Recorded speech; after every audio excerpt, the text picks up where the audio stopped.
disruptive. America that I fought. Weird thing to happen. Hello, one and all. Welcome to this edition of Kitz Corner. It's been a fantastic day so far.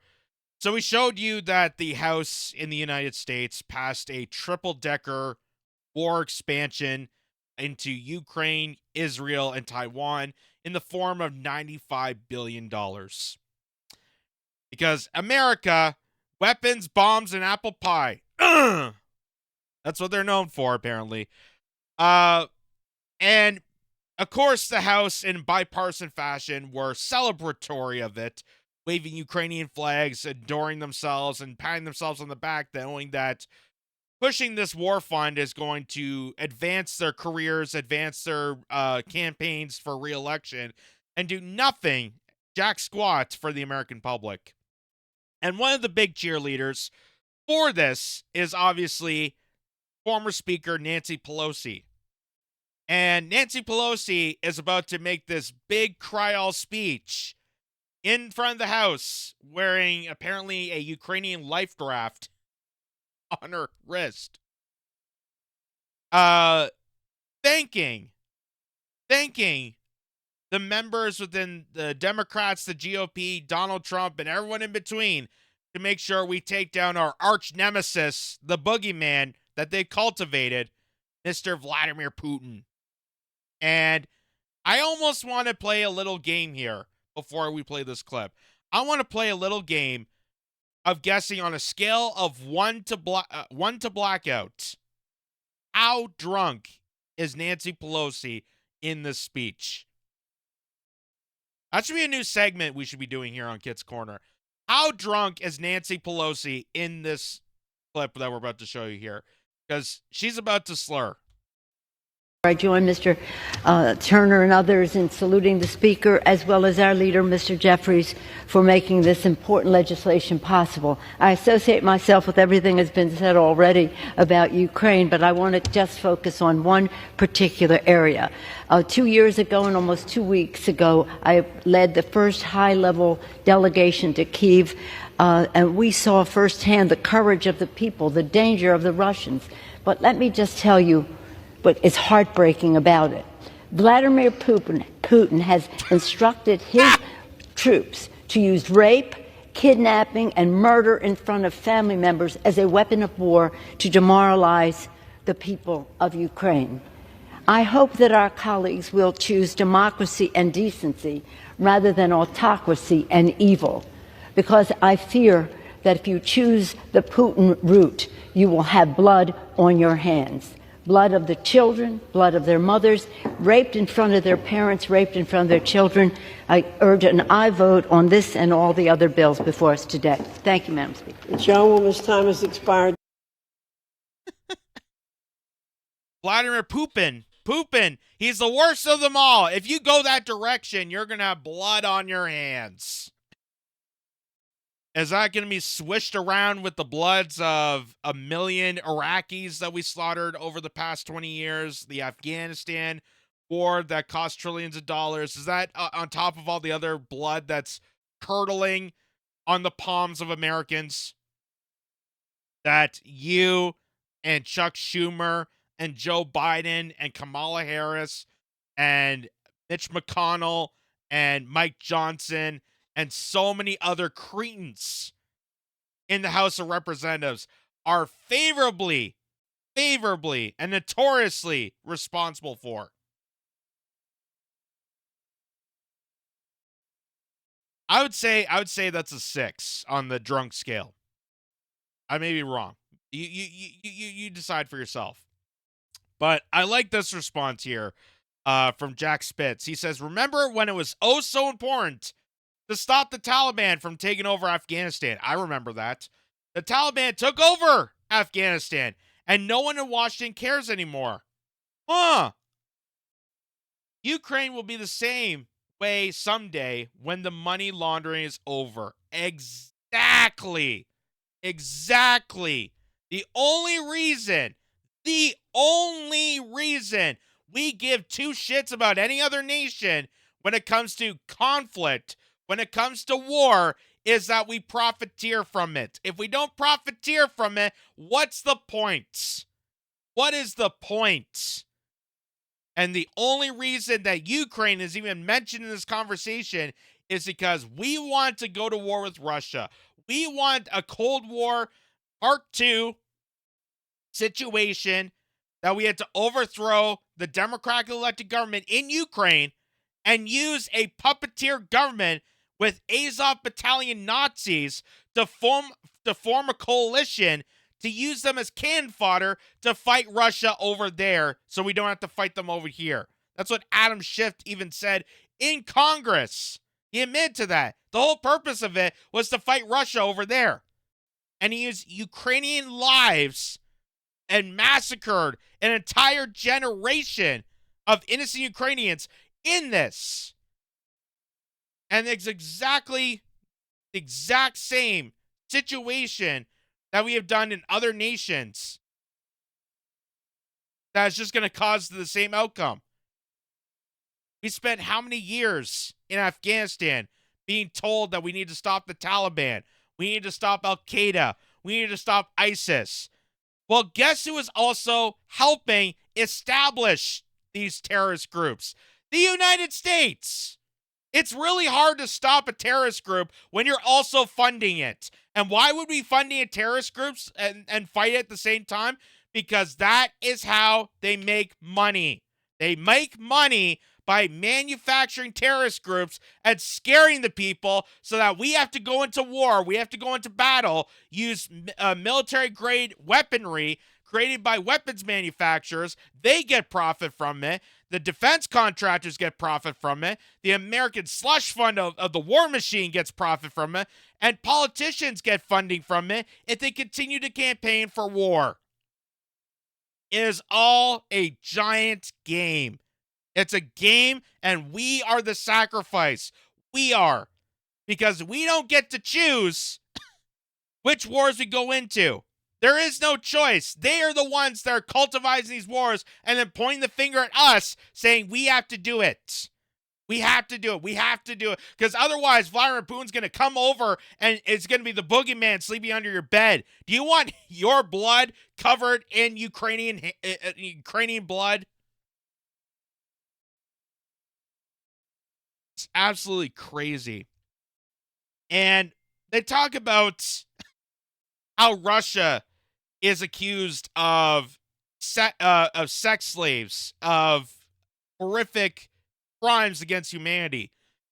Well, isn't it just hysterical and calling the kettle black when we, for years, are convicted of the exact same thing, and we cheerleaded, and we aided, and we assisted alongside the worst of the worst against humanity. For example, from the Seattle Times, Afghan pedophiles get free pass from the U.S. military, a report says. This came out in 2018. That after the end of the Afghanistan war, when we finally pulled back, that, oh my God, hey, we were actually helping a bunch of pedophiles do sex trades of young minors. We were advancing sex trafficking of minors overseas. And we have the balls to stand in front of the House of Representatives and say that Vladimir Putin is the worst of it? So, this picture here, underneath it says, Captain Dan Quinn, a former Special Forces officer, was relieved of his command and pulled from Afghanistan after fighting with an Afghan militia commander who was keeping a boy as a sex slave. So this is the guy that was trying to stop it. This is the guy that was trying to stop sex trafficking, and he was the one that got kicked out of the army. He was the one that got kicked out. We were assisting in sex trading. And of course, we have done this in Afghanistan. We have done this in Libya. Libya, they used to be the Beverly Hills of the Middle East. It used to be this great haven of economic prosperous in Egypt. We overthrew that and installed sex trafficking dungeons in Libya. We did. We assisted in it. The report did little to answer and how prevalent child sex abuse was in the Afghan military and police, and how commonly the U.S. military looked the other way at the widespread practice of some Afghan commanders of keeping underage boys as sex slaves. And yet Nancy Pelosi, drunk off her ass, has the balls to say that Vladimir Putin is the ultimate boogeyman. Now, this is not a defense at all for Vladimir. This is not a complete defense for Vladimir Putin. There are critiques that we can make about him, but the fact that they're trying to single out Russia as some sort of bad hombre, the worst criminal, the craziest person on planet Earth, while this is going on for years, is absolutely mind-boggling. And this is where people are finally starting to wake up, call this out, because we lived through the 20-plus years of the war propaganda. We still continue to live in the war propaganda, the deceived, the deprived, the complete mind trickery and psyops to push us into these outrageous, illegal catastrophes that cause more damage to humanity than anything other countries have done. We are the world's terrorist organization. We cultivize terrorist groups so that they do our dirty work of terrorizing other nations. And then the United States has the balls to go into that nation and say, hey, we're going to correct the problem. We're going to help you guys. We're going to help you from the problem that we created. There's also this thing that's interesting. So this is the Abu Ghraib torture and prisoner abuse. During the early stages of the Iraq War, members of the U.S. Army and the Central Intelligence Agency committed a series of human rights violations and war crimes against detainees in the Abu Ghraib prison in Iraq, including physical abuse, sexual humiliation, physical and psychological torture, and rape, as well as the killing of Manuel al-Ajadi and the desecration of his body. The abuses came to public attention with the publication of photographs of the abuse by CBS News in April 2004.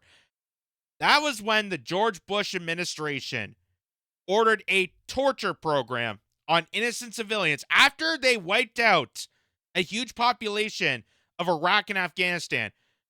After all that has been exposed, they ordered a torture program to the innocent civilians living there that weren't even part of the war, to the innocent civilians there, to cover up their war crimes. They didn't want word to get out. They didn't want the people to speak out about the United States invading the country. So they tortured innocent lives. They tortured people to keep them shut, to keep them silent. And if you want people to stay silent about the worst outrageous crimes that you commit against humanity, you might as well commit some more crimes against humanity on innocent people, on rando civilians. The incidents caused shock and outrage, receiving widespread condemnation with the U.S. and within the United States and internationally. The George W. Bush administration said the abuses of Abu Ghraib were isolated incidents and not indicative of U.S. policy. This was disputed by the humanitarian organizations including the Red Cross, Amnesty International, and Human Rights Watch. These organizations stated that the abuses of Abu Ghraib were part of a wider pattern of torture and brutal treatment at American overseas detention centers, including those in Iraq, in Afghanistan, and at Guantanamo Bay. And nobody has been called out. Nobody has been criminally prosecuted about any of that. And yet we had the goddamn balls to say that and point the finger at other nations and what they're doing wrong. It's just insane. Absolutely insane. And here's also, this is from Forbes. The war in Afghanistan cost America $300 million per day. Per day for 20 straight years. And what did America get out of that? We got mass murder of innocent lives. We had mass murder of our own soldiers that were sent to this war and manipulated to believe that this is going to, help the protection of America. They were lied to. They died behest of those lies. We then covered it up with a torture program. We still have military bases in Afghanistan trying to control their resources and slaughter those people. And what do we get out of this? What do we get after the 20 plus years and all the money that we spent and all the lives that were sacrificed? We rebooted the terrorist organization that the United States already created. The United States created the Taliban. They created the Mujahideen. They created Al-Qaeda. They created ISIS. Why? So that we can manufacture these wars. So we can start killing people. And once we start killing people, then we start killing other people. And next thing you know, everyone's killing each other. And the people that are laughing at the bank are the profiteers that are so goddamn, they're chicken hawks that they would never fight their own fucking battle. These are psychotic, insane psychopaths that cultivize us to mass murder each other and laugh at the foot of their penthouse because this will advance their career. They'll get a nice blank check soaked in our blood.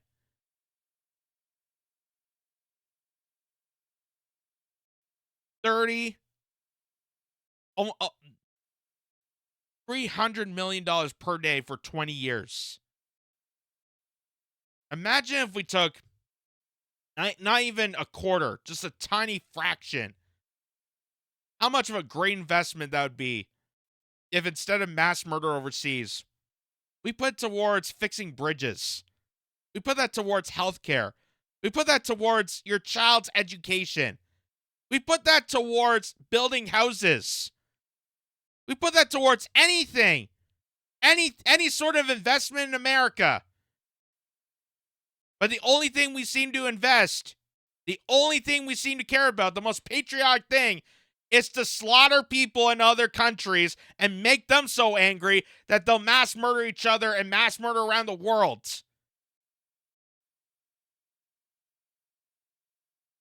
And Nancy Pelosi has the goddamn balls to point the finger at Russia, considering that Russia cannot hold a candle to anything the United States is capable of and has done to other people around the world. Russia can't imagine the horrific stuff the United States has done. I can't even imagine how much more horrific stuff. This is just stuff that I know. There's a lot more. There's a lot of dirty goddamn deeds that we're not familiar with. And it's barbaric.